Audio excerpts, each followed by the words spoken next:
Ahí podemos encontrar mucho.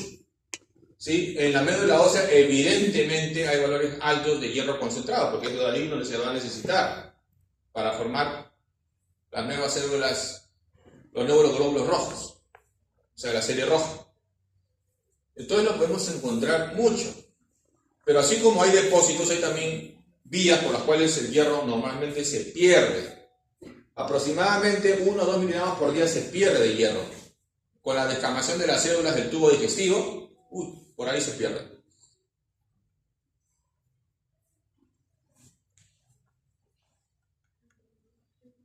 Entonces, estos son ejemplos de diversas formulaciones de hierro. Yo les puse 2 ejemplos nada más, el sulfato ferroso y el polimaltosado. Recuerden, el tratamiento de 4 o 6 meses, siempre se empieza con la vía oral, si no se puede, la parenteral, cuando hay intolerancia, cuando está el laboral muy bajo. ¿Sí? Estos componentes que están en una dieta promedio son los que usualmente impiden la absorción del hierro, el calcio, el fosfato, los fitatos, los fenoles. Mientras que la vitamina C con los citratos ayudan más bien a la absorción del hierro. ¿Está claro hasta ahorita? Megaloblástica.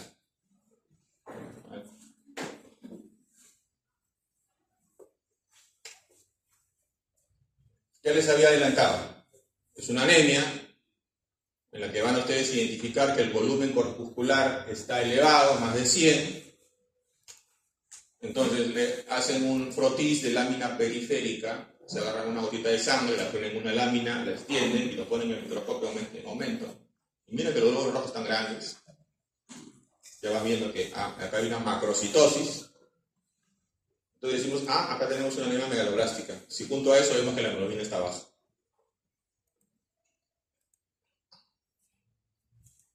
Acá tendrían que ver una lámina normal, pero en esta lámina lo que llama la atención es que el volumen de los glóbulos rojos está aumentado. ¿Sí? Está aumentado. Entonces tienen ante ustedes una anemia que mayormente se da por déficit de vitamina B12. Cuando la vitamina B12 está disminuida, por la razón que fuera, este es un componente esencial para la producción o síntesis adecuada de ADN. ¿Sí?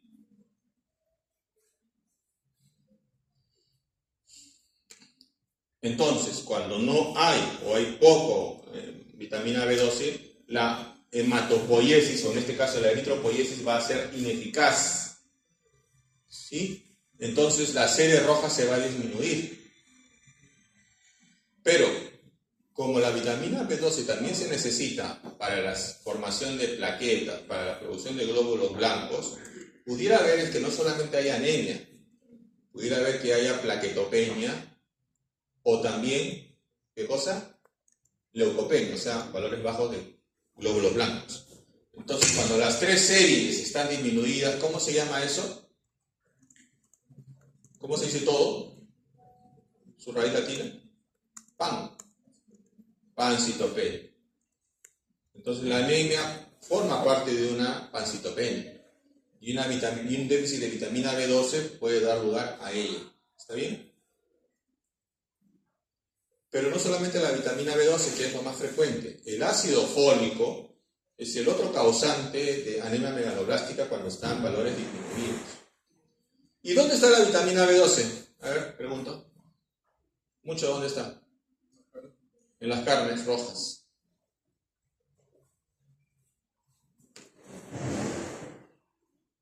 Entonces, en el 95% de los casos de anemia megaloblástica, estos se deben a falta de ácido fólico o vitamina B12. Ambos se necesitan para una adecuada síntesis de DNA o ADN. Mientras que un 5% son por temas congénitos o de otro tipo.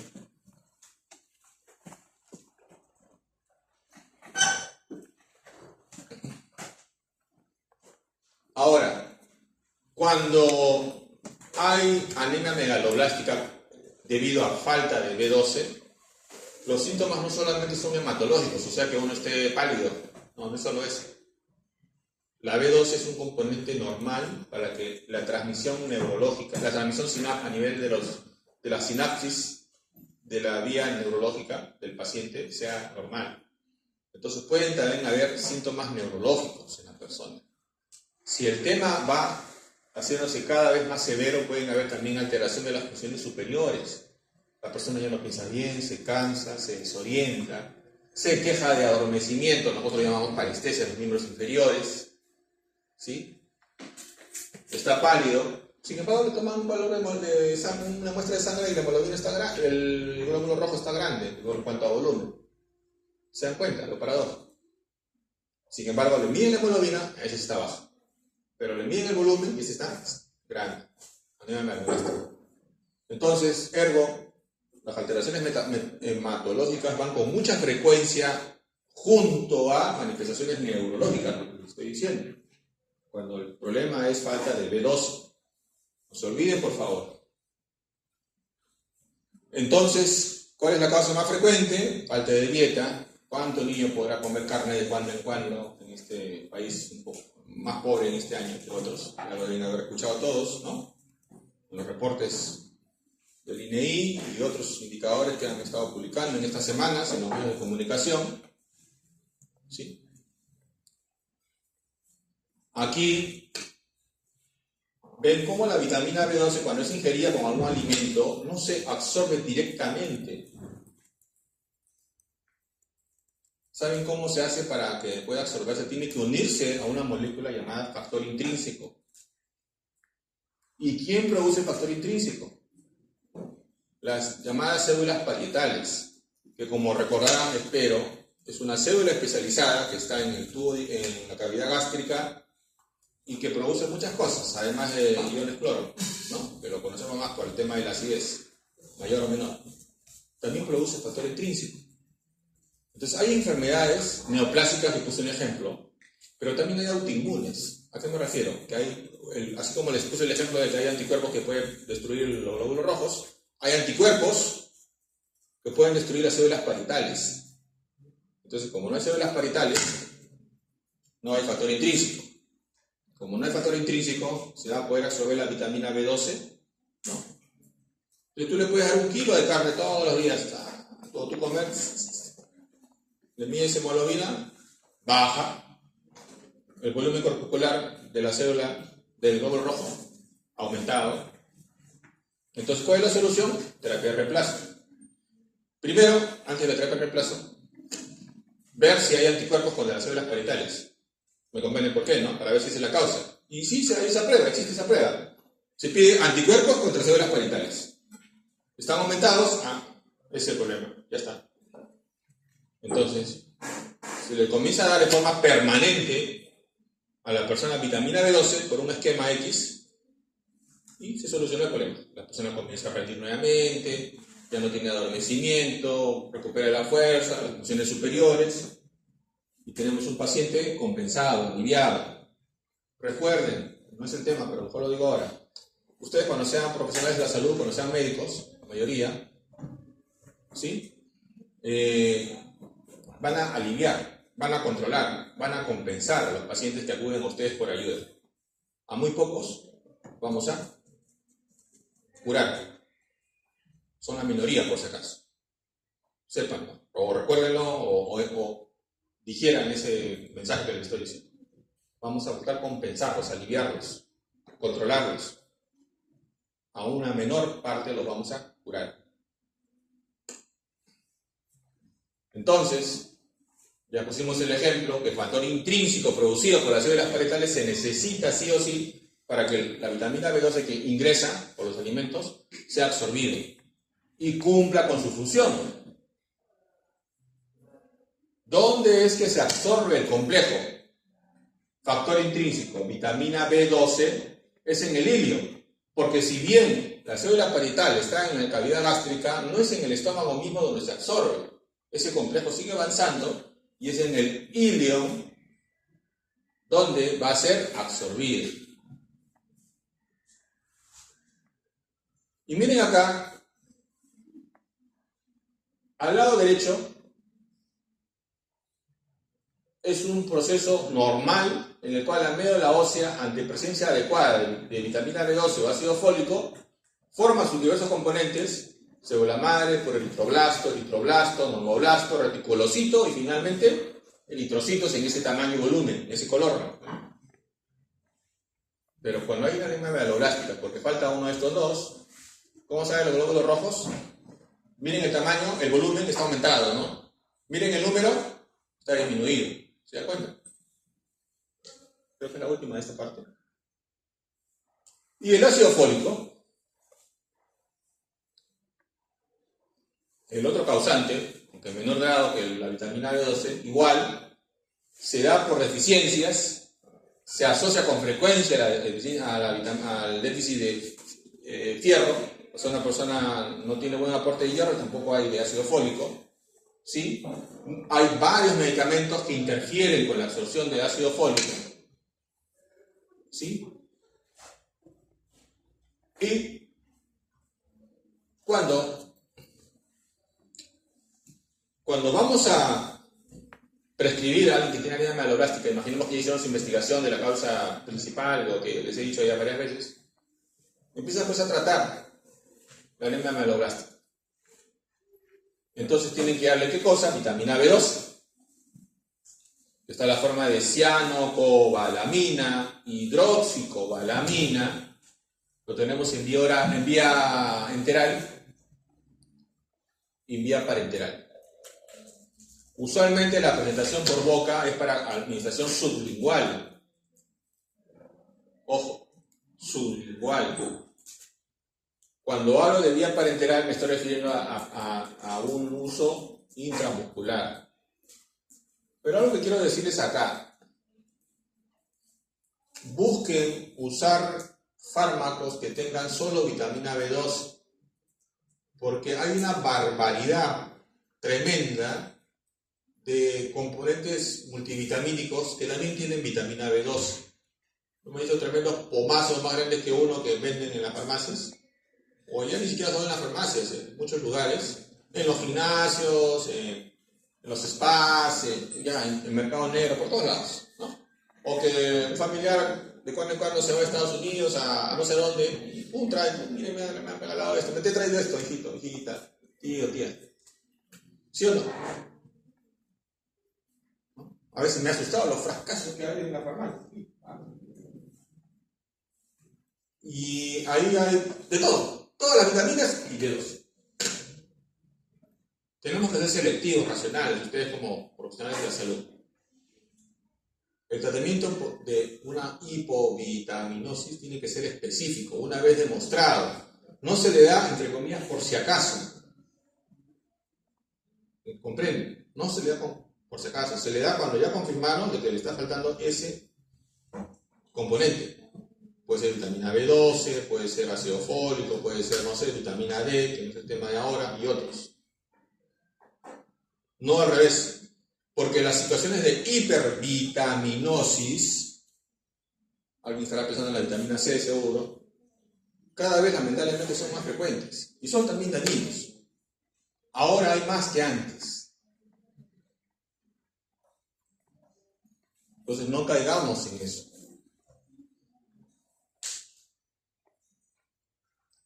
Y acá lo que les hablo es el uso racional. Entonces siempre el tratamiento de la anemia tiene que ser etiológico, o sea, dirigido a la causa. ¿Qué lo ocasionó? No nos limitemos solamente a lo que voy a llamar terapia de reemplazo. Ah, ya te falta hierro, toma tu hierro. Ah, ya te falta tu vitamina B, toma tu B12.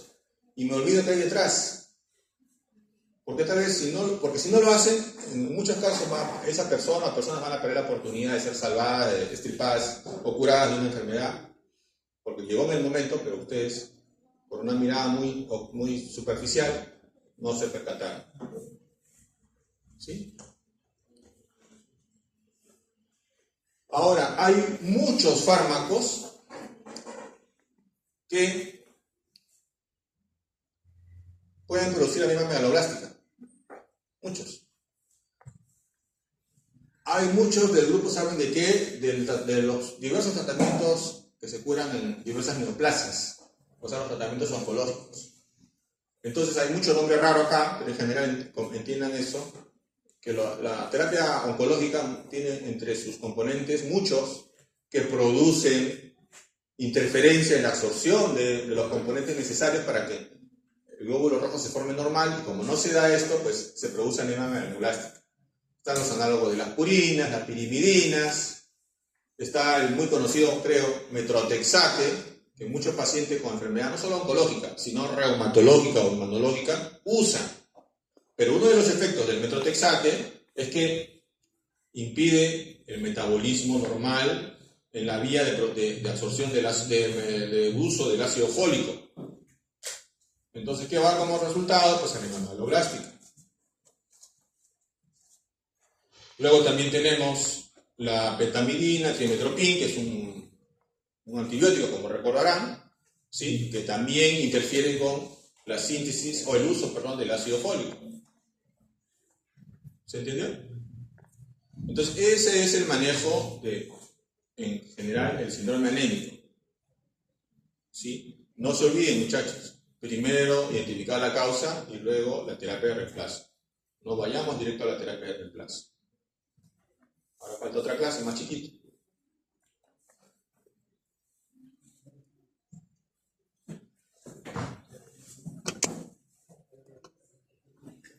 Tenemos que recordar que el tubo digestivo es un órgano que tiene una inervación muy amplia, bien amplia. Es decir, tiene fibras nerviosas muy extendidas a manera de red en toda su extensión, que es muy grande, como ustedes entenderán. Y esta red, a través de diversos tipos de neuronas, además de receptores, hace que los alimentos, las secreciones que producimos, lo que tenemos que eliminar cuando tenga que eliminarse, siempre vayan en un sentido, de un sentido oral hacia una dirección caudal, desde un sentido proximal hacia un sentido distal, ¿me entienden? ¿No? Siempre ese es el sentido de la dirección natural. Y esto se logra porque hay un denominado movimiento conocido como peristaltismo, ¿sí? Que hace que todo vaya en una sola dirección, que no haya regresos o retornos, o como conocen ya muchos, supongo, reflujos, ¿no? Cuando, por ejemplo, lo que tenemos en una cavidad, en este caso, por ejemplo, gástrica, ¿sí? Quiero retornar a través del esófago por donde ya pasó, llegando a la cavidad oral, lo que puede producir hiperacidez, halitosis, o sea, mal aliento, o incluso náuseas o vómitos. ¿Sí? En algunos casos transitorios o algunos casos persistentes, cuando hay una enfermedad seria detrás de eso. Si es un problema infeccioso, seguramente pasará más rápido. Entonces, toda esta red, estas neuronas, funcionan porque hay detrás una serie de neurotransmisores o de sustancias que interactúan con determinados receptores. Tenemos la serotonina, tenemos la 5-hidroxitriptamina, tenemos la acetilcolina, tenemos la atropina. Si recordarán, algunos favorecen la motilidad intestinal. También deberían recordar que hay otros que más bien la enlentecen, por ejemplo la atropina, ¿no? Y la atropina es el papá de todos los anticolinérgicos que luego vienen. Anticolinérgico, ustedes escuchan anticolinérgico, no, esto detiene todo. Cuando alguien tiene un cólico, es porque el tránsito intestinal está muy acelerado, porque la víscera hueca, que es el intestino, está sufriendo, se está moviendo muy rápido, se está contrayendo muy seguido. Cuando ustedes le dan un derivado de la atropina, ejemplo, bromuro de diosina, ¿sí? ¿Me han escuchado? ¿Qué pasa? Se detiene el dolor, calma el cólico. ¿Por qué? Porque estoy inhibiendo esa motilidad acelerada, que por alguna razón se dio. ¿Por qué? Pero porque tienen propiedades anticolinérgicas. ¿Sí?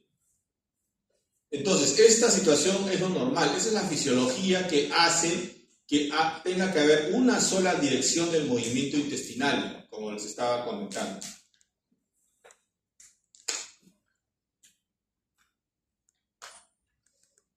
¿Y esto por qué se da? Porque ya les había dicho algunos neurotransmisores que existen, o receptores, y sobre esos receptores o esos neurotransmisores hay diversas moléculas que uno puede usar para buscar regular esta motilidad intestinal. Tenemos la metoclopramida, como ejemplo, tenemos la cisaprida, ¿sí?, que actúa a nivel de la serotonina, como ven a la izquierda. Tenemos la domperidona y la metoclopramida, que actúa a nivel de los receptores y el metabolismo de la dopamina, que recordarán que es un neurotransmisor que interviene aquí en esta motilidad intestinal, ¿sí? Entonces, las neuronas, o también llamadas interneuronas, que hay del tipo excitatorio, como también del tipo inhibitorio, actúan de forma equilibrada, permitiendo que todo vaya, insisto una vez más, en una sola dirección. Pero si por alguna razón esto no se da, echamos mano de estos y otros medicamentos para buscar regular esa motilidad en una sola dirección.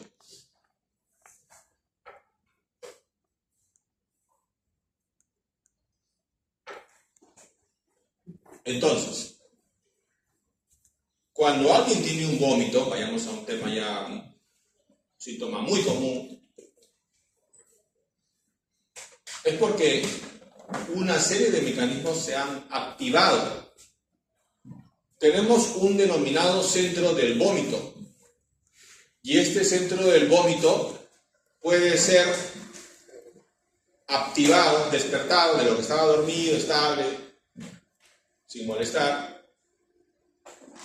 por una serie de núcleos o lugares que lo pueden activar. Hay zonas en el sistema nervioso central, sí, que lo activan. A nivel de la corteza cerebral existe. Hay también receptores fuera del sistema nervioso central. ¿Dónde? En los oídos. Recuerden ustedes que tenemos un sistema vestibular. ¿Recuerdan? Que se encarga mucho del equilibrio para poder caminar derecho, no irnos para un lado, no tener ruidos en los oídos. Pero también interviene en el reflejo del vómito, lo puede activar, lo puede despertar para que una persona lo tenga. Entonces, quiere decir que yo puedo dar medicación para inhibir esta activación del centro del vómito actuando en el sistema nervioso central o actuando en el sistema nervioso periférico o en el sistema vestibular. ¿Comprenden? Tengo esas dos alternativas, o también puedo usar de forma simultánea. Entonces, ¿qué tenemos como medicamentos para controlar el reflejo del vómito? Cuando solo estamos hablando del vómito, insisto, siempre hay que buscar la causa etiológica. No solamente el doctor, tengo náusea, ya toma tu Gravol y ya está, nos vemos en una semana. ¿No? ¿Qué es lo que está ocasionando? ¿Un tema infeccioso? ¿Algún problema irritativo? ¿Cuántas cosas pueden haber? Entonces, podemos dar el dimedrinato, deben haber escuchado, el famoso Gravol, que tiene ahora muchos nombres. Tenemos la escopolamina, derivado de la atropina, que también creo les había dado el ejemplo.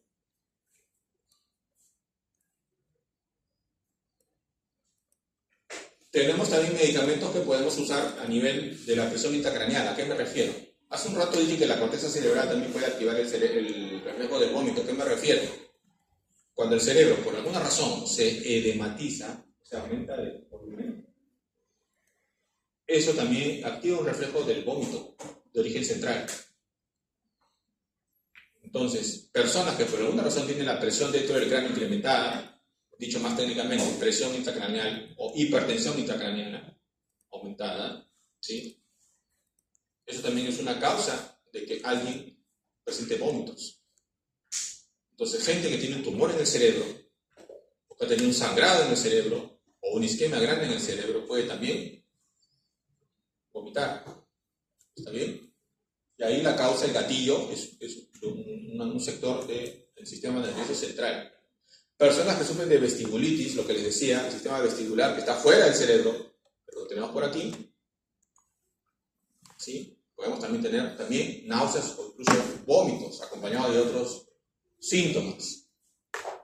Entonces, los fármacos para inhibir el vómito y para regular la motilidad intestinal tienen esta denominación: antieméticos y prokinéticos. Supongo que entenderán por qué tienen esa denominación. Justamente porque inhiben estas dos situaciones. ¿Está bien? Ahora, cuando alguien vomita, ¿sí?, es porque el centro del vómito, el centro emético, ha sido activado, ¿sí? Y puede ser porque alguien ingirió algo que estaba mal, una comida en estado de descomposición, con muchas toxinas. Pero si se dan cuenta, para que alguien vomite se activa también una serie de receptores a nivel muscular, ¿sí o no? Claro. Porque los músculos de la pared abdominal tienen que activarse para que uno haga este movimiento y vomite el contenido gástrico. ¿Se entiende? Eso puede pasar. Si el problema es aún más abajo que el estómago, y eso es más serio, también podemos vomitar contenido intestinal. ¿Sí? Por ejemplo, en una obstrucción intestinal puede haber eso.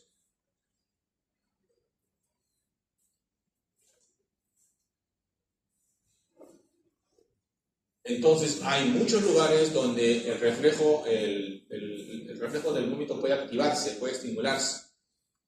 He puesto como ejemplo sobre todo el sistema nervioso central, pero también puede suceder en el cerebelo.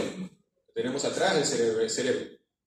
Es una área más pequeña, pero tiene receptores que activan el reflejo del vómito.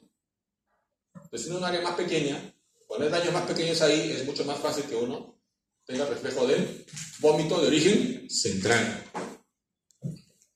¿Qué neurotransmisores están involucrados? Yo les había adelantado varios de estos. La acetilcolina, la dopamina, la serotonina, les había dicho, y se me estaba pasando la histamina. Porque hay también receptores de histamina que intervienen en el reflejo del vómito. Y es por eso que algunos de los fármacos que damos actúan en los receptores de histamina. Pero como ustedes recordarán, hay receptores de histamina en el sistema nervioso central. Entonces, hay fármacos que actúan en el sistema nervioso central, pero acompañado al bloqueo, ¿qué cosas también pueden producir un efecto inhibitorio? Por eso, el dimidrinato, uno de los más conocidos para ver si lo entienden mejor, además de calmar el vómito, puede dar sueño. Sueño, la gente que lo ha tomado, le calma el vómito sí, pero la persona está así, se da por rato, y luego le pasa. Porque recuerden que los antihistamínicos tienen efecto inhibitorio en el sistema nervioso central. Una gastritis aguda, una obstrucción intestinal, les había dicho, puede provocarlo. Un cuadro de pancreatitis, alguna cirugía abdominal, alguna infección severa en el sistema nervioso central, un tumor que está aumentando la presión dentro del cráneo. Entonces, hay muchas causas que hacen aparecer el vómito.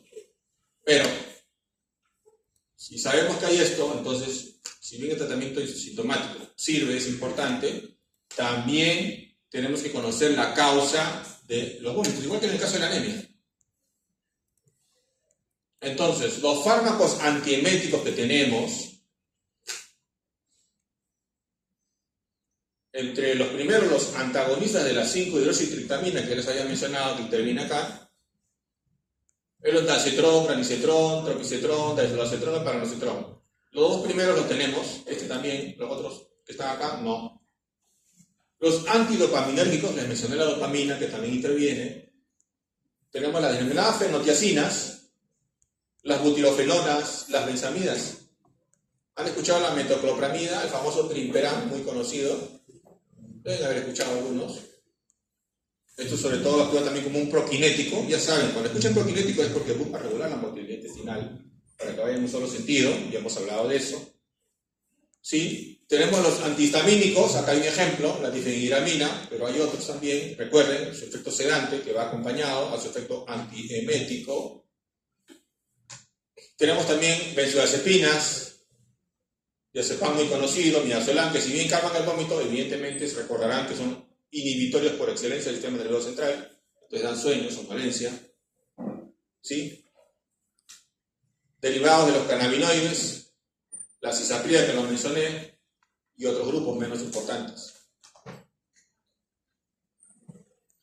Entonces, resumiendo, los antagonistas D2 como grupo son muy utilizados para calmar el reflejo del vómito. ¿Sí? Los antagonistas de los 5-hidroxitriptamina 3 también son muy utilizados. Otros antihistamínicos como la doxilamina y muchos fármacos que tengan propiedad antimuscarínica, como ya lo había mencionado. Entonces, yo creo que esta es de las últimas casi.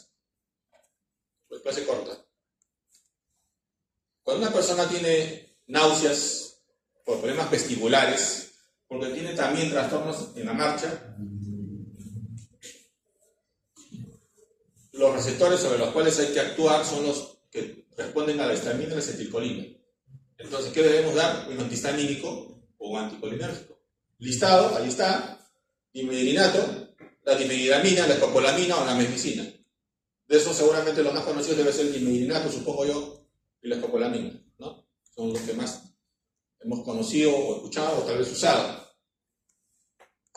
Cuando hay náuseas y además hay migraña, es un tema más frecuente en las damas que en el varón, la migraña es un tipo especial de dolor de cabeza, o cefalea es la palabra, término mejor, adecuado. Y muchas veces van con náuseas. Entonces, cuando la náusea viene acompañada a un cuadro de cefalea de este tipo, acá son de más utilidad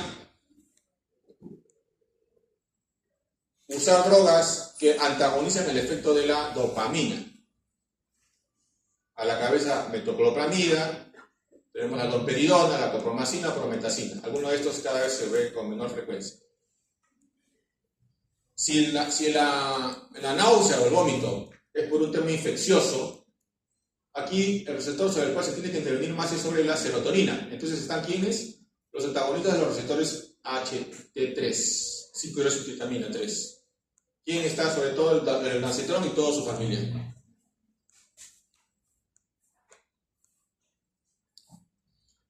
Entonces, ¿podemos usar en forma combinada alguno de estos fármacos? Sí.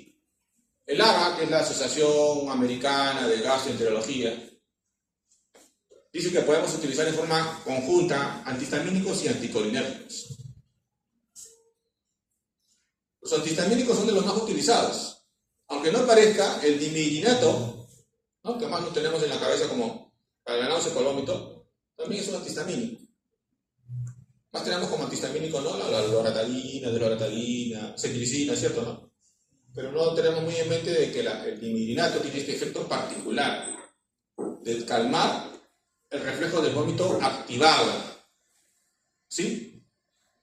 Podemos hablar por vía oral, podemos hablar por vía periférica, y recuerden muchos efectos sedantes que les acababa de hablar. Seda a la persona, transitoriamente. Ya acá ya hemos hablado que cuando la náusea viene asociada a una cefalea especial llamada migraña, aquí el problema principal es alteraciones en la dopamina, que es sobre la cual hay que actuar. Entonces, ¿qué es lo que uno utiliza más? Antagonistas dopaminérgicos. La metoclopramida y la domperidona. Pero si ustedes son acuciosos, o deben haber leído, tal vez, hay mucha dopamina en los llamados centros extrapiramidales que tenemos en el cuerpo, que se encargan del movimiento involuntario. Entonces hay gente que es muy sensible, cuando le das metoclopramida, que supuestamente es un fármaco inocuo, puede tener, lo estoy tratando de hacer y no sé si lo verán, movimientos involuntarios, muy finos en el cuerpo. Es un efecto adverso que cuando se presenta hay que buscar, ¿qué cosa? Retirar el fármaco y cambiarlo por otro. Porque puede pasar. Entonces pueden aparecer movimientos extrapiramidales, a eso se refiere ahí. Recuerden que lo extrapiramidal es lo responsable de los movimientos involuntarios, que hay de diverso tipo. Estoy hablando de un movimiento fino. hay otros de más amplitud. Son otras enfermedades neurológicas. Si la causa de la náusea y el vómito, ya lo había dicho, es un problema temporal como una gastroenteritis, que muchas veces es de causa infecciosa, sea bacteriana, sea viral, acá lo que se usa, ¿qué cosa? Los antagonistas 5-HT3. Habíamos hablado de los lacetrón, ¿se acuerdan?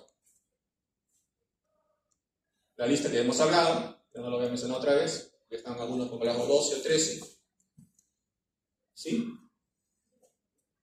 Hemos mencionado esto. Bueno, justo me llaman del hospital porque está de turno ahí. Entonces, ese es el armamento que tenemos.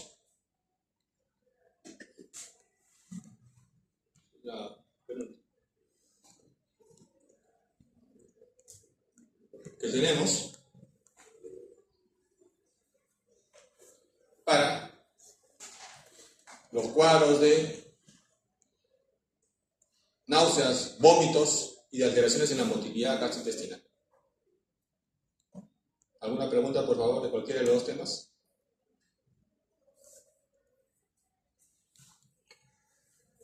Si no lo hay, muchas gracias por su atención.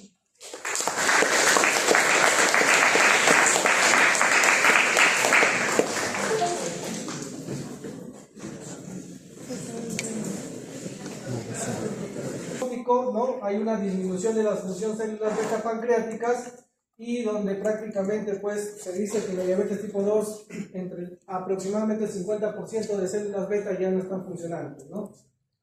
El principal inicio en todo caso es la resistencia pues, ¿no? a la insulina. Entonces en este contexto de diabetes nosotros ya conocemos el octeto ominoso, ¿no? Donde va a haber pues un incremento de glucagón a nivel del páncreas. Luego tenemos una disminución de insulina. Asimismo también tenemos un incremento de la producción de glucosa a nivel del hígado. Luego también vamos a presenciar una disminución de la recaptación o en todo caso la sensibilidad a la glucosa a nivel del músculo, ¿no? Va a haber un incremento de la lipólisis, un incremento de la reabsorción de la glucosa, va a haber una disfunción de neurotransmisores a nivel central y de hecho que también vamos a poder observar un aumento, una disminución de las hormonas incretinas, ¿no? Entonces todo esto se complica y pues el paciente va a terminar propenso a complicaciones diabéticas, ¿no? Bien, como sabemos, la diabetes lo podemos clasificar tipo 1, tipo 2 y diabetes gestacional. Sabemos que la diabetes tipo 2 es la más frecuente y más que nada son por hábitos alimenticios, ¿no? También podemos mencionar algunos tipos específicos. Y los valores normales de glucosa ya sabemos que debe ser pues una glucemia basada en ayunas debe ser menor a 100, ¿no? La glucemia 2 horas después de la ingesta de una solución de glucosa debe ser menor a 140, una glucemia al azar debe ser menor a 140 y la hemoglobina glicada se debe mantener pues en menor a 5,7%. Ya sabemos que la hemoglobina glicada es uno de los, una de las pruebas que, digamos, ya confirmativas, ¿no? De la diabetes. Muy bien. La insulina prácticamente revolucionó, ¿no? El tratamiento de los pacientes con diabetes. Se descubre pues en 1921 por Frederick Patton y Matlock y el primer caso que se trató fue de este paciente, ¿no? De Leonard Thompson, ¿no? De 14 años, como podemos observar en la figura, luego del tratamiento con insulina pudo recuperar su peso, ¿no? Entonces esto en 1923 los investigadores pues recibieron un premio Nobel, ¿no? Bueno, ya sabemos que la insulina se secreta como preproinsulina, proinsulina, y al final de la misma molécula se desprenden dos cadenas, una de insulina y uno del péptido C, ¿no? Como podemos observar, entonces la insulina es la que tiene en todo caso los eventos fisiológicos. Sin embargo, también hay investigaciones que han mencionado que el péptido C también cumple una función fisiológica, ¿no? Aunque todavía falta, digamos, más investigación sobre eso. Con esta figura, más que nada, quería explicarles de que la insulina, ¿no?, después de los alimentos, se segrega en dos fases. Una primera fase, vamos a llamarle inicial, ¿no? Y luego viene una segunda etapa, ¿no?, donde la insulina se mantiene de manera, o sea, genera una base de tal manera de que la liberación es sostenida, ¿no?, hasta la siguiente ingesta de alimentos, ¿no? Entonces, esta insulina inicial o insulina postprandial de inicio es a consecuencia de la liberación, pues, de la insulina que estaba almacenada. En tanto, se va segregando, se va formando más insulina para que se pueda liberar ya en la etapa, en la segunda fase, ¿no?, de la secreción de insulina. Dentro de los transportadores de glucosa podemos mencionar a los GLUT1, GLUT2, 3, 4 y 5, ¿no?, de los cuales quizás el más relevante, el más importante es el GLUT4, ¿no?, que se encuentra en los adipocitos, en el músculo, ¿no?, y que está relacionado, pues, con la recaptación de glucosa, ¿no?, a nivel de estos órganos. La insulina tiene efectos, como mencionamos acá, incrementa la captación de glucosa en el músculo, aumenta el almacenamiento intracelular de glucógeno, aminoácidos y ácidos grasos, incrementa el almacenamiento de la glucosa en tejido adiposo, incrementa el almacenamiento de la energía, inhibe la producción de glucosa a nivel hepático y disminuye la liberación de energía almacenada. Bien. Sabemos que actualmente contamos con una variedad de tipos de insulina. Para empezar, todas las insulinas, ya a la actualidad, con toda la tecnología que tenemos, se usa, pues, la tecnología del ADN recombinante, ¿no?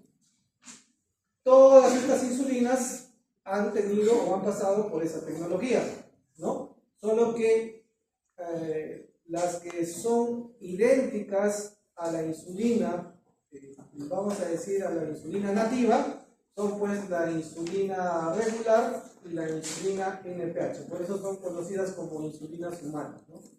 Mientras que las variaciones que podemos ver aquí arriba, aspas, nitroglucina, y las de aquí abajo, determin, glargina, glutec, ya tienen modificaciones dentro de la estructura, vamos a decir, nativa de la insulina. Aquí podemos observar dos colores, el color azul, el color negro, donde las insulinas de color azul son consideradas insulinas en bolo. Recordemos que la insulina fisiológicamente se segrega haciendo un pico postprandial. Entonces, estas insulinas generan justamente, o en todo caso, simulan esa liberación postprandial de inicio. Entonces, estas insulinas, por ende, tienen que absorberse rápido y asimismo su inicio de acción también tendría que ser rápido, ¿no? Por eso se llaman insulinas en bolo. No confundir con la administración en bolo, por si acaso. Luego tenemos las insulinas basales, como podrán entender, simula, pues, la segunda etapa de la insulina, ¿no? para mantener los niveles de glucosa dentro de los valores normales. Entonces, estas insulinas son pues la NPH, ¿no? La determir, la glargina y la de gluten. Aunque la NPH la conocen como intermedia porque su inicio de acción, perdón, su duración, como pueden observar acá, es menos, pues, ¿no?, que las de acción larga, ¿no? ¿Ya? Eso habría que tener en cuenta. Como pueden observar también, el inicio de acción de las insulinas, las tres primeras, aspar, lispro, glulicina, oscilan entre 5 y 15 minutos. Quiere decir que su inicio de acción es rápido, o sea, por eso le dicen ultra rápido, mientras que las regulares inician de 30 a 60 minutos, ¿no? La NPH inicia entre 60 y 120 y las demás insulinas también tienen ese rango, ¿no? En el caso de la Glitec, miren, inicia a los 30 minutos inclusive. Algo muy interesante que podemos observar acá es que las insulinas de acción larga o basales, los tres últimos, no presentan pico. ¿Qué quiere decir eso?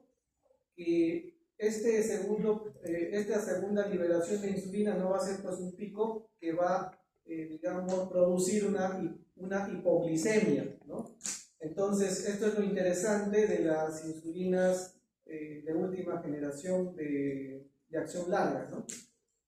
Y además su duración, como pueden observar, pues es prolongada, ¿no? Lo cual permite administrarlas una vez al día, ¿no? Muy bien.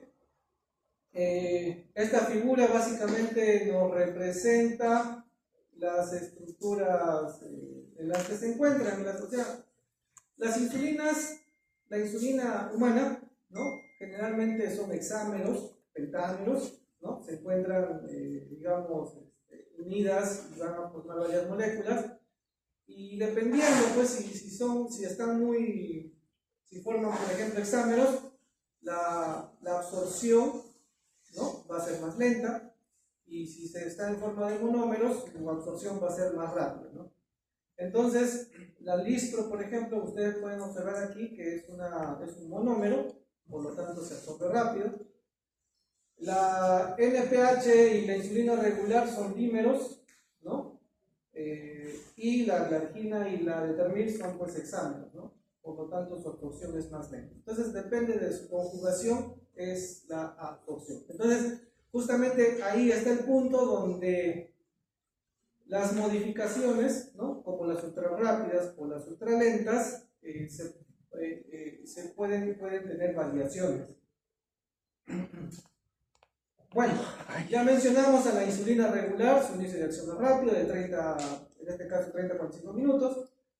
La reacción adversa más frecuente, hipoglicemia. Las ultracortas, las tres de acá, su inicio de acción es rápido y hay una prevalencia de hipoglicemia del 20 al 30%. En este caso, la lispro, diríamos que es la que ha presentado mayor frecuencia de eventos de hipoglicemia. Pero eso no libera que aspara y glulicina también puedan generar hipoglicemia. En cuanto a las de acción intermedia, bueno, aquí quizás la característica química principal es que es una insulina rápida donde se le ha adicionado pues una molécula de protamina, ¿no? Entonces esa molécula de protamina permite que la absorción sea más lenta, pues, ¿no? Y además también la consistencia que van a observar en la insulina NPH es turbia, es blanquecina, medio lechosa, ¿no? En tanto la cristalina es translúcida. Interesante aquí mencionar que la NPH tiene un perfil farmacodinámico impredecible. ¿Qué quiere decir eso? Que no en todos los pacientes el efecto va a ser igual. Entonces es importante que después de la administración por primera vez se le haga un seguimiento al paciente hasta estar seguros que controle adecuadamente su nivel de glucosa. Y la dosis de la insulina también, ¿no?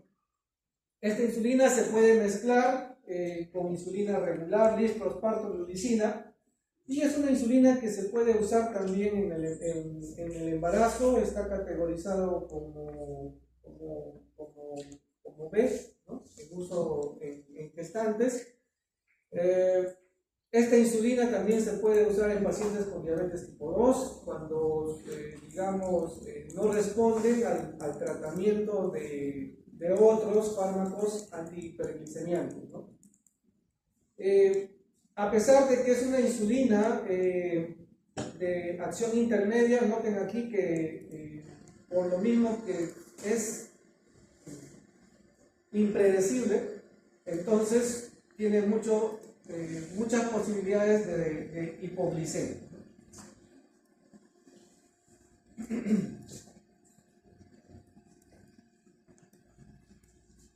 Aquí podemos ver algunos cambios que se ocurren, ¿no?, en la molécula de la insulina humana para poder aumentar la rapidez en la absorción, ¿no?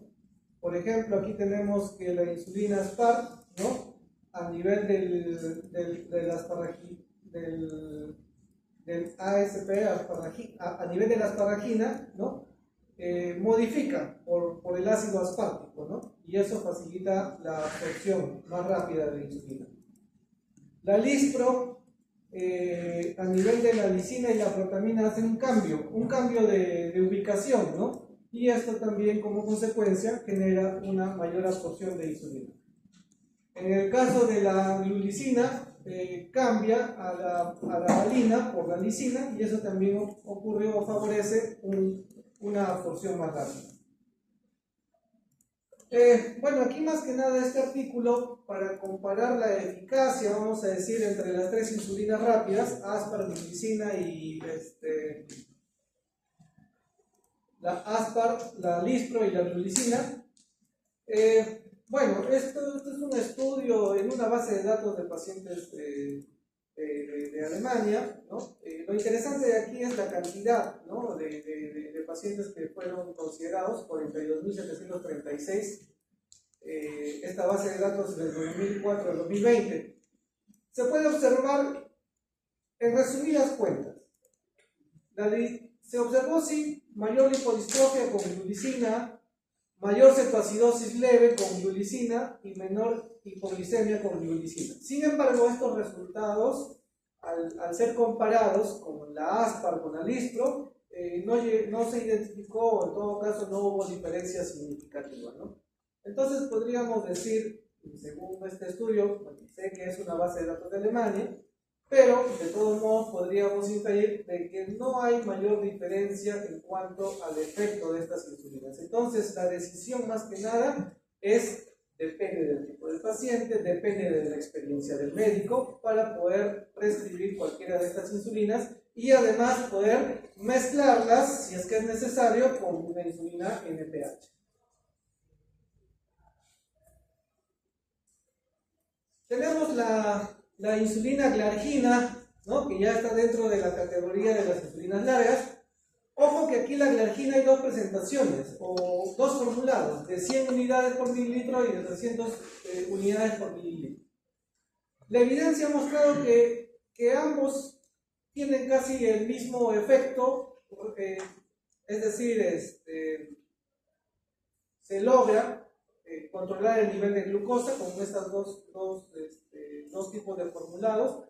La única diferencia va a ser de que la insulina glargina de 300 tiene pues un tiempo de vida media de 19 horas. Eso quiere decir pues que su acción va a ser más prolongada y solamente se administra una sola vez al día. Algo interesante es que produce menos hipoglicemia, como ya mencionamos, está dentro de las insulinas que no tienen pues pico y por lo tanto son en cierto modo seguras, ¿no? La glargina, asimismo, también se puede administrar en la noche, ¿no? Sin embargo, hay que tener cuidado porque el paciente en la mañana, ¿no?, a primera hora del día, puede presentar, paradójicamente, un aumento del nivel de glucosa. Estamos hablando de hiperglicemia, ¿no? Entonces, más adelante voy a explicar, y de todos modos, si es que presenta hiperglicemia en la mañana, hay que hacer algo, ¿no? Entonces, en un ratito explico esa parte. Luego, también tenemos a la determin, ¿no? Tiene entre todas las insulinas de, digamos, de acción prolongada, es la que tiene menos eventos de hipoglicemia, ¿no? Comparada con la NPH es mucho menor todavía, ¿no? Aquí características, básicamente, y se puede administrar con seguridad en gestantes, es mucho más seguro que usar la glargina inclusive. Tenemos la de Glutec, que tiene menor riesgo de hipoglicemia que la glargina, ¿no? Se une de manera reversible a la albúmina, su eficacia es equivalente a 100 unidades de glargina, su tiempo de vida media es 25 horas, ¿no? Y se puede formular con análogos de liraglutida, con aspart, ¿no? Fíjense que su tiempo de vida media es la que tiene mayor tiempo de vida media, ¿no? Por lo tanto, entre todas las insulinas de acción larga es la que presenta más duración de efecto.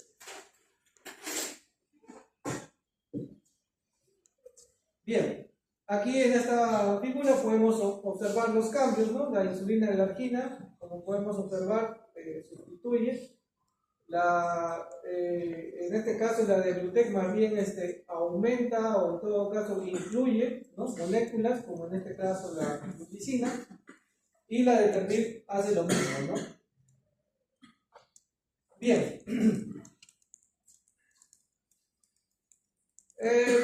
Se pueden usar mezclas de insulina, como ya les había comentado. Esto se puede hacer, lo puede hacer, por ejemplo, el personal que está a cargo de la administración de los medicamentos, ¿no? Donde pueden usar insulina regular con insulina NPH, ¿no? En este caso, aquí disculpen quizás, pero lo que sí quisiera hacer énfasis es que 70% tendría que ser NPH, 30% regular, ¿no? O también se puede usar 50-50. La NPH también se puede administrar junto con la Lispro, o también se puede administrar con aspart o con gluticina. Tenemos presentaciones comerciales, ¿no? Donde, por ejemplo, a la insulina Lispro se le agrega una molécula de protamina, entonces ya desde ahí ya le haces de absorción lenta, por eso se llaman lispoprotaminada, ¿no? Adicional a ello se mezcla con insulina Lispro sola, ¿no? Y vamos a tener concentraciones, por ejemplo, esta presentación comercial Humalog, ¿no? 75% de lisproprotaminada y 25% de Lispro. También a la insulina aspart también se le puede protaminar. Y aquí vamos a tener las presentaciones, por ejemplo, como Novomix 30, o sea, 70% de aspart protaminada, 30% de aspart libre. También hay Novomix 50-50, ¿no? Cualquiera de estas mezclas actualmente se usan, es en todo caso ya experiencia del manejo clínico y así como también respuesta de cada paciente al tratamiento de las insulinas. Como ya había explicado previamente, lo que se busca en todo caso que fisiológicamente el tratamiento con las insulinas es simular los dos picos fisiológicos, ¿no? En este caso el pico inicial y luego el pico basal. Muy bien. En cuanto a las reacciones adversas de la insulina, quizás la más frecuente es pues la hipoglicemia, ¿no? Cuando estamos frente a este caso, entonces lo adecuado es ajustar las dosis. Ahora, ¿qué factores pueden conllevar a un paciente que presente hipoglicemia? Aquí tenemos un listado. Por ejemplo, la dosis puede ser una dosis inadecuada, ¿no? Un exceso de insulina. Por eso es que es necesario que el paciente siga, o sea, se le haga un seguimiento para poder optimizar su dosis de insulina. Tenemos desproporción entre el tiempo de la liberación de la insulina y la ingestión de alimentos. La insuficiencia suprarrenal, recuerden que a nivel suprarrenal se segregan hormonas que van a contrarregular la hipoglicemia, por ejemplo, ¿no? Entonces, si hay una insuficiencia suprarrenal, entonces la hipoglicemia se va a presentar, ¿no? Sí o sí. Del mismo modo, si el paciente excede en ejercicios, o en todo caso hace ejercicios y no tiene una dieta en horarios estrictos, puede ser también un causal de hipoglicemia. Y la neuropatía del sistema nervioso autónomo, ¿no? Donde se atrofia pues el sistema nervioso autónomo y por lo tanto no va a haber una respuesta contrarreguladora a la insulina. Entonces todo lo que podemos observar aquí entre los efectos son lo que se puede observar, ¿no? Cuando el paciente tiene hipoglicemia, ¿no? Bien, otros eventos adversos, ¿no? Muy frecuentes son las alergias, ¿no? A nivel local por la inmunoglobulina E y por la inmunoglobulina G, ¿no? Entonces, si hay alergia, lo que se tiene que hacer es usar insulinas humanas, ¿no? Ya habíamos mencionado la insulina regular o la insulina NPH. Si presenta lipodistrofia, bueno, eso sí es muy común, entonces la recomendación es rotar, ¿no? El lugar o la zona de administración. Si presenta resistencia a la insulina, esto suele suceder en la etapa inicial, es decir, al inicio del tratamiento, ¿no? Entonces esto no se considera relevante porque después el paciente responde de manera adecuada. Cuando hay edema insulínico, también se resuelve solo, una semana, 2 semanas. La presbicia por insulina también se puede resolver en 1 o 2 semanas. Y tenemos ambos fenómenos, ¿no? El fenómeno de Somogyi y el fenómeno del alba, ¿no? Les decía, por ejemplo, si tú administras glargina en la noche, ¿no? Lo que vas a tener con estos fenómenos o se va a presentar es una hiperglicemia en la mañana. Entonces, ¿cómo te das cuenta de eso, no? Por ejemplo, si presentas Somogyi, entonces el paciente, lo que va a pasar es que durante la madrugada o en la mañana, ¿no? Las hormonas que contrarregulan, ¿no? A la insulina van a estar aumentadas, ¿no? Como por ejemplo el glucagón, la adrenalina, el cortisol, ¿no? Entonces, lo que vamos a observar con Somogyi es un aumento de la contrarregulación de la insulina. En cambio, con el alba también va a presentar hiperglicemia en la mañana, pero esto es en respuesta a que, en todo caso, las hormonas contrarreguladoras no están haciendo un efecto, ¿no? Adecuado, ¿no? Para regular el nivel de glucosa. Entonces, ¿cómo te das cuenta? Si es Somogyi o si es alba, en la madrugada, ¿no? 2 de la mañana, por ejemplo, ¿no? Mides el nivel de glucosa. Si el nivel de glucosa es bajo en la madrugada, entonces es fenómeno de Somogyi. Entonces, ¿qué va a suceder, no? Que inmediatamente ya posterior a eso, pues va a haber una contrarregulación exagerada y por lo tanto en la mañana va a haber hiperglicemia. Ahora, si es fenómeno del alba, si tomas el nivel de glucosa en la madrugada, lo que vas a encontrar es un nivel de glucosa elevado.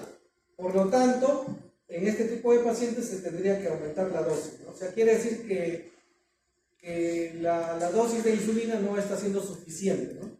Entonces, de esa manera se controla cualquiera de estos dos fenómenos que es muy usual, ¿no? Puede ocurrir con la glargina, con el Deglutec, por ejemplo, ¿no?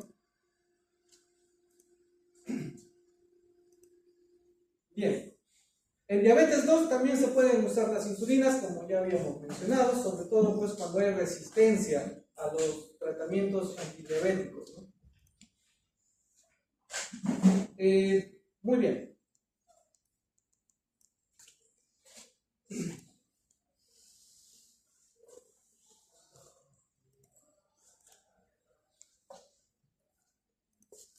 Aparte de la insulina, tenemos los fármacos conocidos como antihiperglicemiantes, y estos se van a clasificar según su efecto, ¿no? Por ejemplo, tenemos fármacos que actúan disminuyendo la resistencia a la insulina, fármacos que aumentan la secreción de insulina por células beta del páncreas, y fármacos que regulan, vamos a decir, el nivel de glucosa de manera general, ¿no?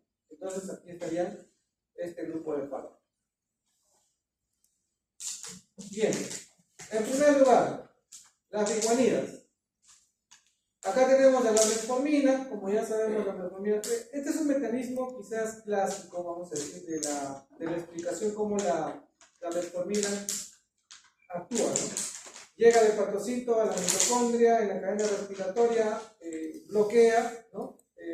La etapa 1, y en consecuencia hay un aumento de, disminución de MP cíclico, disminución de ATP, aumento de AMP, y esto conlleva un aumento del AMP quinasa, ¿no?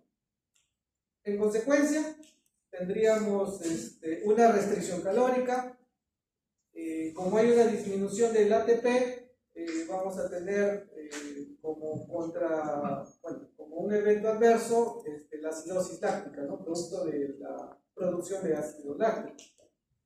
Sin embargo, quiero mencionar que hay investigaciones en las que se ha reportado que para que inhiba la cadena respiratoria, para que inhiba esta cadena a nivel de la mitocondria, las dosis tendrían que ser mayores a las que usualmente toma el paciente, ¿no? Entonces ahí aparece también otra explicación del mecanismo de acción, que específicamente es inhibir la glicerol 3-fosfato deshidrogenasa, ¿no? Que esto en consecuencia pues va a aumentar o va a incrementar un redox citosólico, ¿no? En consecuencia también va a haber una disminución del ATP y por lo tanto un aumento de la AMP quinasa, ¿no? Que al final, como podemos observar acá, los eventos o los efectos, las utilidades de la insulina, de la metformina, ¿no? Son a diferentes niveles, ¿no? A nivel lipídico, a nivel inflamatorio, ¿no? A nivel metabólico, ¿no? Es un, digamos, tiene múltiples efectos, ¿no? Entonces, tener en cuenta esos dos mecanismos de acción. El que ahora está tomando más importancia es este efecto, ¿no? Entonces, todos los estudios se dirigen más que nada a la inhibición de este enzima. La metformina aumenta la glucogénesis, disminuye la gluconeogénesis, disminuye el peso, ¿no? Reduce la hemoglobina glicada hasta el 1,5%, ¿no? Eso es lo interesante de la metformina, y por lo que actualmente pues es, digamos, fármaco que está pues en las guías, ¿no? De tratamiento de diabetes como primera elección, ¿no? En diabetes tipo 2. Este fármaco no se absorbe al 100%, solo una parte se absorbe, vemos aquí que entre 70 y 80%. Quiere decir que el resto se elimina por las vías digestivas, ¿no? Siguiendo el tracto gastrointestinal, y esto va a generar pues eventos adversos, como por ejemplo disminución de la vitamina B12, ¿no? Asimismo también puede presentar diarrea, meteorismo, ¿no? Son situaciones que muchas veces el paciente deja de tomar la metformina, ¿no? No se debe administrar en insuficiencia renal ni tampoco en insuficiencia hepática, ¿no? Y va a ser seguro siempre y cuando la tasa de filtración glomerular es mayor a 45 mililitros por minuto. Este otro grupo de fármacos, conocidos como las tiazolidinedionas, también son fármacos sensibilizadores de la insulina. A diferencia de la metformina, estos fármacos Una vez que se absorben, activan a este factor de transcripción, al PPR alfa, perdón, PPAR gamma, ¿no? Quien al unirse al ácido retinoico se trasloca hacia el núcleo. En el núcleo, a nivel del ADN, hace una transcripción genética y como respuesta vamos a tener pues disminución de la resistencia a la insulina, aumento de la GLUT4, disminución de la gluconeogénesis en el hígado, disminución de la glucosa y hemoglobina en sangre, mejora del estrés oxidativo, preserva células beta del páncreas y disminuye la interleucina 6, ¿no? Muy bien. Actualmente las dosis que se usan de este fármaco son de 15 miligramos al día, ¿ya?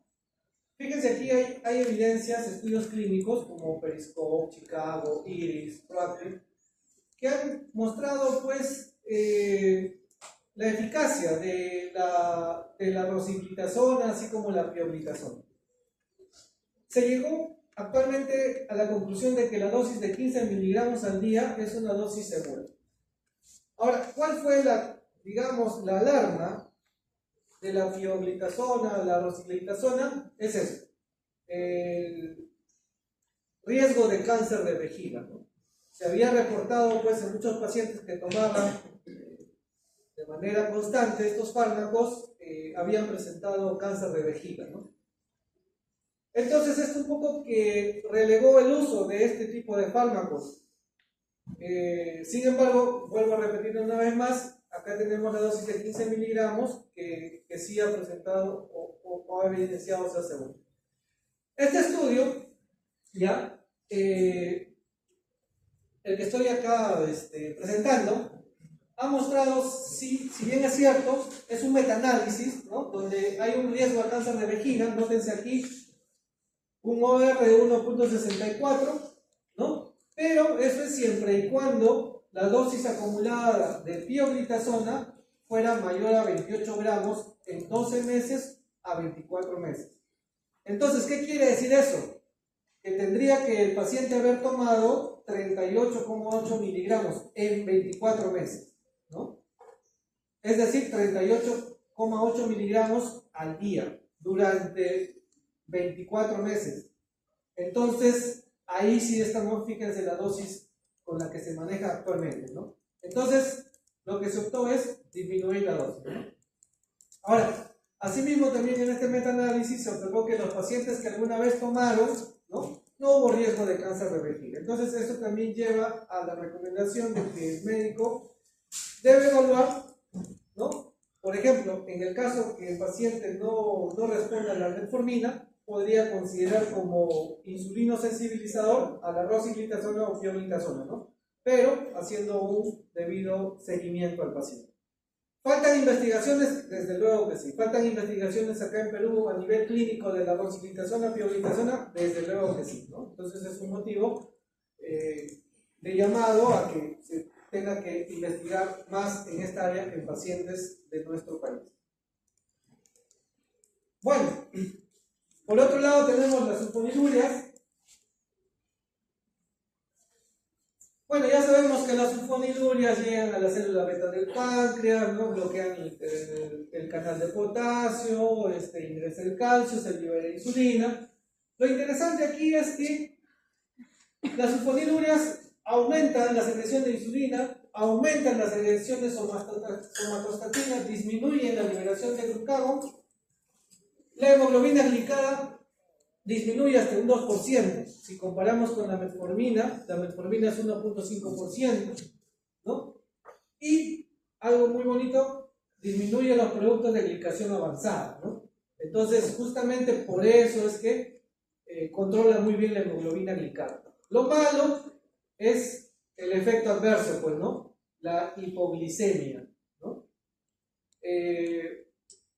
La recomendación aquí de manera general de la glibenclamida es que el paciente, puede, bajo prescripción médica, o administrar con otros fármacos, como por ejemplo inhibidores los secuestradores de ácidos biliares, ¿no? Podría ser. Fármacos que actúen a nivel local, quizás.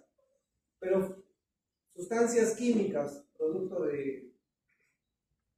naturales, ¿no? Sustancias químicas que van a llegar a nivel sistémico, pueden alterar la farmacodinámica de la glibenclamida, ¿no? Recuerden que la glibenclamida se une hasta 99% en proteínas plasmáticas. Cualquier sustancia, gingólido B, por ejemplo, curcumina, van a desplazar a la glibenclamida. Entonces eso va a predisponer al paciente a una hipoglicemia, ¿no? En este caso, la glibenclamida se puede administrar una sola vez al día. Tenemos las no sulfonilurias, por ejemplo la rapaglinida, nateclinida. Estos fármacos también suelen ser bien tolerados, pero más que nada estos están enfocados a disminución de la glucosa postprandial, ¿no? O sea, la glucosa después de los alimentos. Se pueden tomar hasta 4 veces al día, ¿no? Entonces quizás, o sea, mejor dicho, se toma en ayunas 30 minutos antes de los alimentos, ¿no? Entonces a veces tomar 4 veces al día, y sobre todo si es un paciente que toma otros medicamentos, se hace complicado el manejo de la rapaglifosina y la nateclinida. Quizás por eso también son medicamentos no muy usuales, ¿no? Bueno,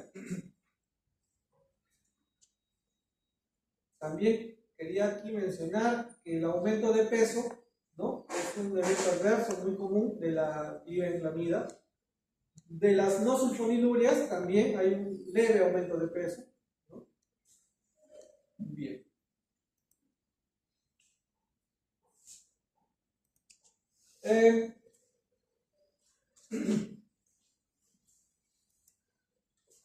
La dipeptidasa, como sabemos, es una enzima, ¿no? Que inhibe a las hormonas incretinas, ¿no? Entonces una estrategia es inhibir a esta enzima, pues, ¿no?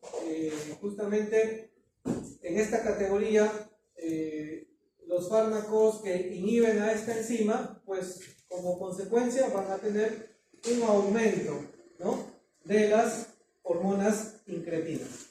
Entonces, aumentar las hormonas incretinas, ya sabemos, el GLP-1, el GIP, ¿no? Son las dos hormonas incretinas que van a favorecer el metabolismo. Va a haber también una mejora de la secreción de la insulina por células beta y reduce la secreción del glucagón por células alfa.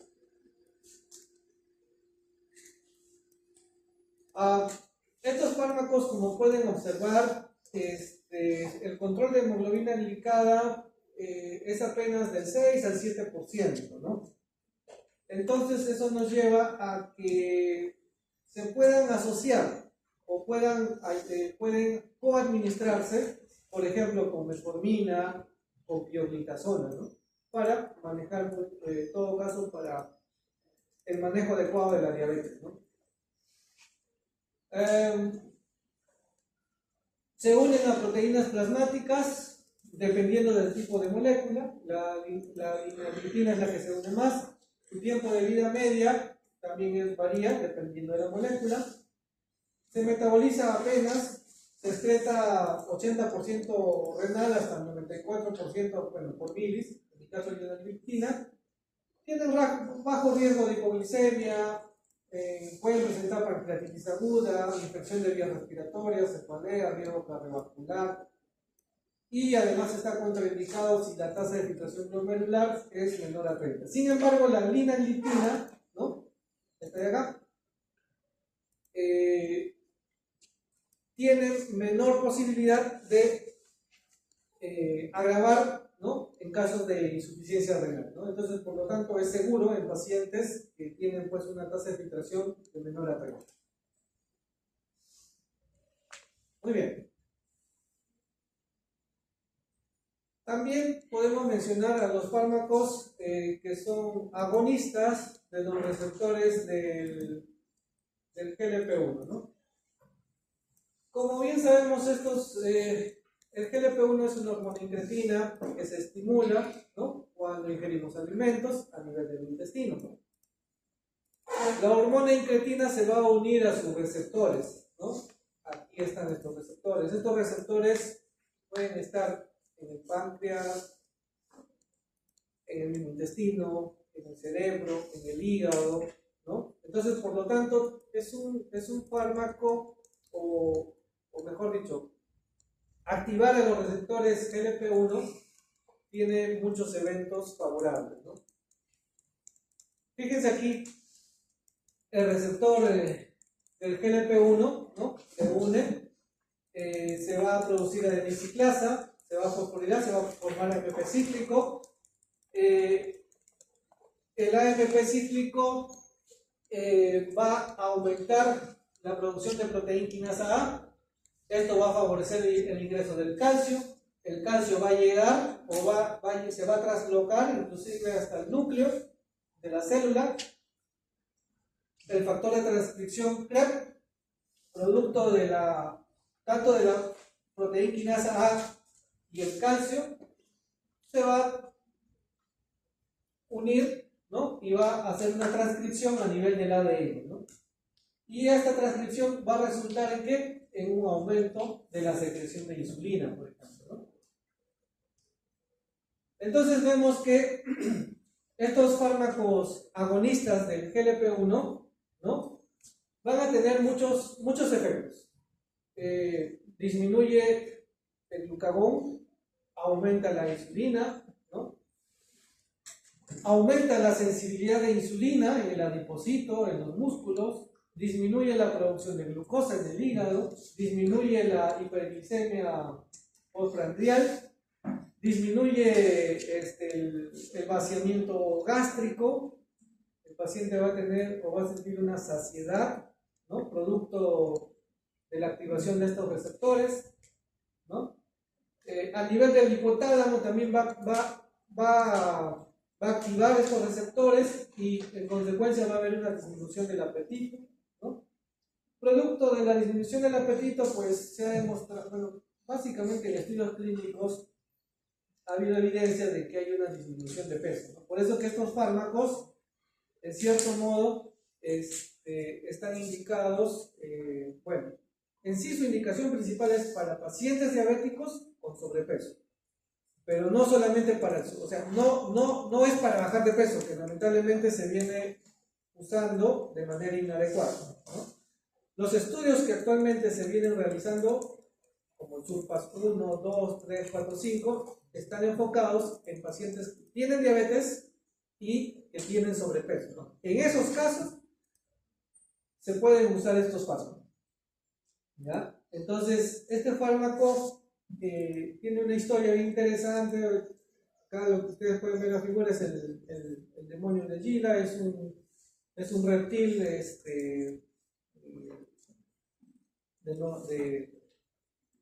bueno, está en las zonas áridas de México. Se descubrió pues que el veneno que producen estos reptiles tienen justamente la característica, ¿no?, de agonizar o activar los receptores GLP-1, ¿no? Entonces de ahí salen los fármacos. Por ejemplo, tenemos en el caso, el primer fármaco es la liraglutida, ¿no? Y de ahí ya se sintetizaron más fármacos, ¿no? Actualmente contamos con los últimos fármacos, vamos a decir, como la semaglutida y la tirzepatida. La tirzepatida tiene una acción característica. No solamente tiene una acción doble, tiene una acción sobre los receptores GLP-1 y sobre los receptores del GIP también, ¿no? Entonces, en cierto modo, la tirzepatida, digamos, por su doble efecto, es el que tendría mayor efecto que el semaglutida inclusive. Algo interesante que mencionar también aquí es que su efecto a nivel de la hemoglobina glicada, ¿no? Miren, no es mucho, de 0,5 a 1,3 es muy variable, ¿no? Entonces, estos fármacos, principalmente para obesidad, y también se pueden coadministrar cuando los pacientes están tomando, por ejemplo, metformina, o puede ser que estén tomando también glibenclamida, ¿no? Pueden ayudar a regular el nivel de hemoglobina glicada, ¿no? También hay evidencias de que tienen reacciones adversas como, bueno, náuseas, vómitos, hipoglicemia leve, pancreatitis y patología vesicular, ¿no? Están contraindicados si la tasa de filtración glomerular es menor a 30, ¿no? Y bueno, hay algunos antecedentes, aunque todavía no está confirmado, o sea, faltaría hacer más estudios para confirmar el cáncer de tiroides, ¿no? Producto del uso de estos fármacos.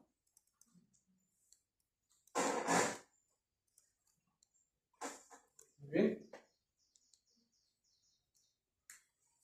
El colesevelam, otro medicamento, que su acción básicamente es local, ¿ya? Inhibe o en todo caso se une a los ácidos biliares, como pueden observar acá.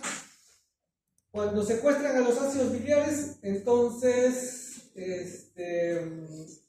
va a quedar libre este factor, el FXR, ¿no? Y este factor lo que va a producir es aumento de la hormona incretina, ¿no? Entonces la idea del colesevelam es capturar al ácido biliar a nivel de la luz intestinal para permitir que estos factores o este factor FXR pueda liberar mayor cantidad de GLP-1. Entonces, como consecuencia vamos a tener un aumento del GLP-1 mediante la activación del receptor 5 acoplado a proteína G de TACA. Su efecto en pacientes que usan metformina o sulfonilurias más colesevelam, ¿no?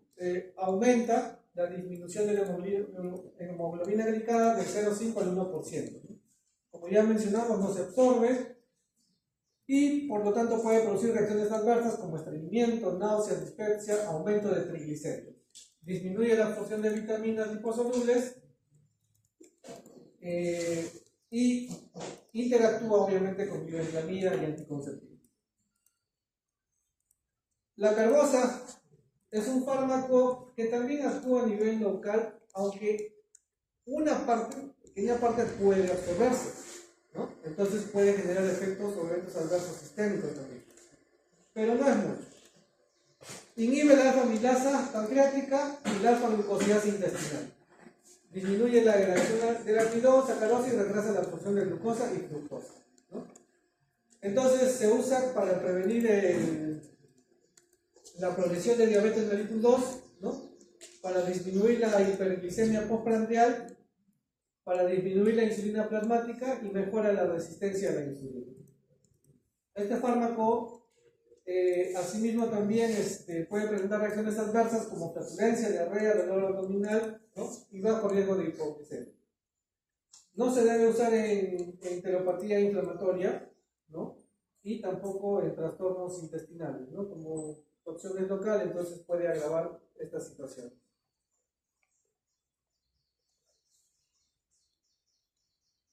Luego tenemos a la pramlintida, que es una inyección subcutánea, ¿no? La pramlintida imita la acción del IAPP, el cual complementa la acción de la insulina y tiene una influencia sobre la motilidad gastrointestinal y absorción de la glucosa. Disminuye la motilidad gastrointestinal, así como disminuye la glucosa postprandial. Disminuye el glucagón, el peso y la hemoglobina glicada. Puede producir hipoglicemia, náusea, vómito, anorexia, estreñimiento y no se debe administrar en la misma jeringa con la insulina por la diferencia del pH y eso puede hacer pues, que precipite, ¿no? Se puede administrar hasta una tasa de filtración glomerular de 20 mililitros por minuto. Finalmente, tenemos los famosos fármacos inhibidores del cotransportador SGLT2. Como pueden observar, estos transportadores se encuentran en el túbulo contorneado proximal. Estos transportadores normalmente reabsorben sodio, pero en consecuencia también reabsorben glucosa, ¿no?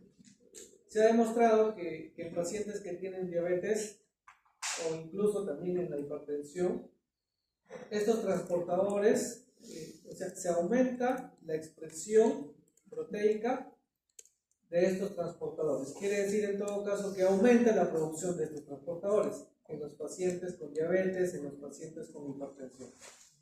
Entonces lo que vamos a tener aquí es que la glucosa que se filtra por el glomérulo es reabsorbido, ¿no? Esto entonces en consecuencia pues va a disminuir la llegada del sodio, ¿no?, hacia los sensores que están más adelante, y va a haber una alteración hemodinámica. En consecuencia vamos a tener no solamente aumento de glucosa, sino también aumento de la presión arterial, ¿no? Entonces, quizás esa desregulación mecánica que ocurre en la diabetes, ¿no?, hace de que estos fármacos, al inhibir los transportadores SGLT2, pues no solamente van a regular el nivel de glucosa, sino también van a regular el nivel de la presión arterial, ¿no?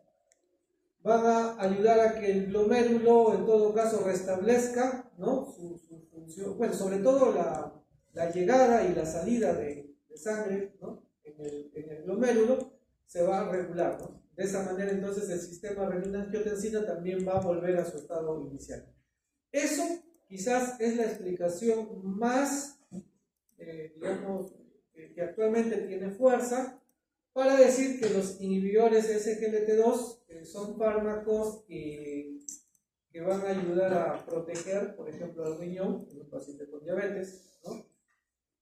Sin embargo, hay estudios que demuestran, ¿no?, que inhibir el SGLT2 no solamente regula a nivel hemodinámico, sino también regula el estrés oxidativo, regula la inflamación.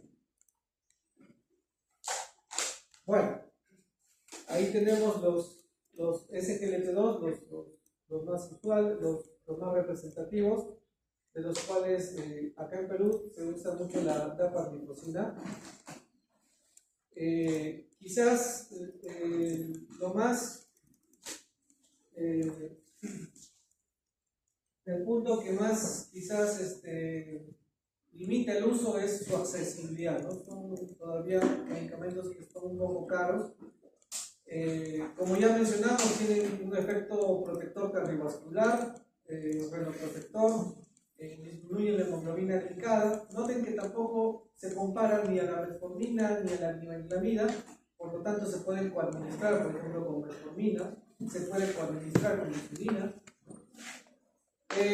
Una ventaja es que disminuye el peso, ¿no?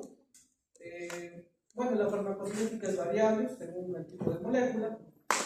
Entre las reacciones adversas, ¿ya? Acá, infecciones urinarias. Recuerden, es un fármaco que bloquea la reabsorción de glucosa. La glucosa entonces se va a eliminar, va a seguir el tracto urinario y obviamente va a ser un medio de cultivo para que pueda haber infecciones por hongos o por cualquier otra bacteria al nivel urinario. Por lo tanto, es un efecto adverso muy frecuente.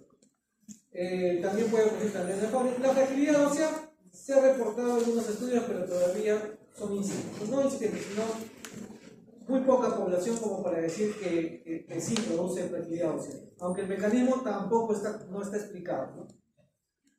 Puede producirse cetoacidosis diabética de tipo euglucémica, por si acaso.